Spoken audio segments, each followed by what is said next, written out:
Hello everyone, আমি বিতিশা রান্নাঘরে সবাইকে স্বাগত জানাচ্ছি। আজ যে রেসিপি শেয়ার করব সেটি হলো চিকেন কারি। তার জন্য প্রথমে ভালোভাবে ধুয়ে জল ঝরিয়ে রাখা চিকেন একটি পাত্রে নিয়ে নেব। এরপর চিকেনের পরিমাণ মতো লবণ, হলুদ গুঁড়ো, অল্প পরিমাণে শুকনো লঙ্কার গুঁড়ো ও পরিমাণ মতো সর্ষের তেল দিয়ে ম্যারিনেট করে 2 ঘন্টা রেখে দেব। একটি কড়াইতে পরিমাণ মতো সর্ষের তেল গরম করব।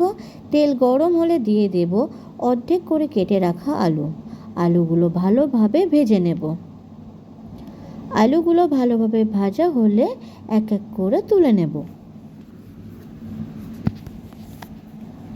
এবার গরম তেলে দেব শুকনো লঙ্কা ও তেজপাতা ফোড়ন ভাজা হলে দেব পেঁয়াজ কুচি। কিছু সময় ভেজে নেব। পেঁয়াজ একটু নরম হয়ে আসলে দেব বেশ কয়েকটা চেরা কাঁচা লঙ্কা। পেঁয়াজ কাঁচা লঙ্কা একসাথে কিছু সময় ভেজে নেব।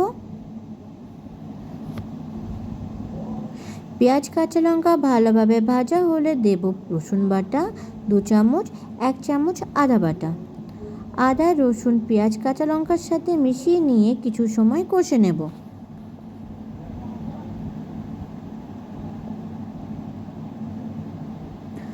আদা রসুনের কাঁচা গন্ধ চলে গেলে দেব ম্যারিনেট করে রাখা চিকেন ভালোভাবে মশলার সাথে মিশিয়ে নিয়ে কিছু সময় কষে নেব।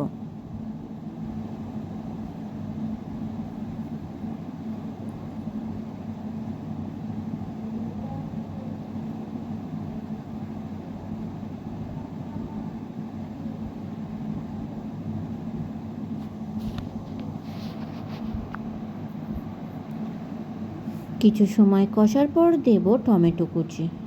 আমি 2টি মাঝারি সাইজের টমেটো দিয়েছি। টমেটো দিয়ে আরও কিছু সময় কষে নেব।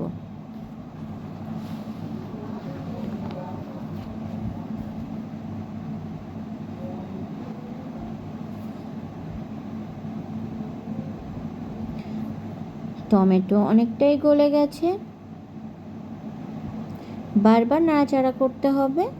মাংস ভালোভাবে বেশ কিছু সময় কষে নেব।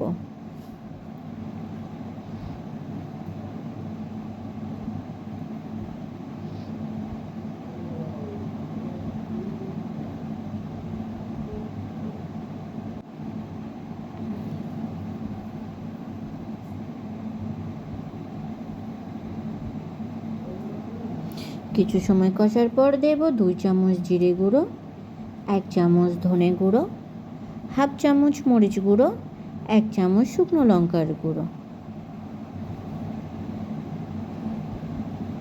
গুঁড়ো মশলা ভালোভাবে মাংসের সাথে মিশিয়ে নেব। বারবার নাড়াচাড়া করে ভালোভাবে কষে নেব।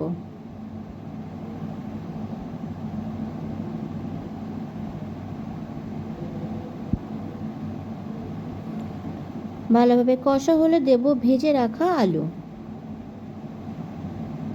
ভাজা আলু ভালোভাবে চিকেনের সাথে মিশিয়ে নেব।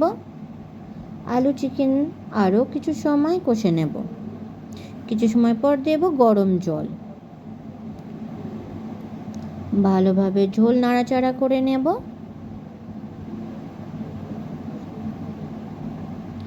ঢাকা দিয়ে ফুটতে দেব। কিছু সময় পর ঢাকা খুলে নেব। একটু নাড়াচাড়া করে নেব। এরপর ঢাকা খুলে আরও কিছু সময় ফুটিয়ে নেব।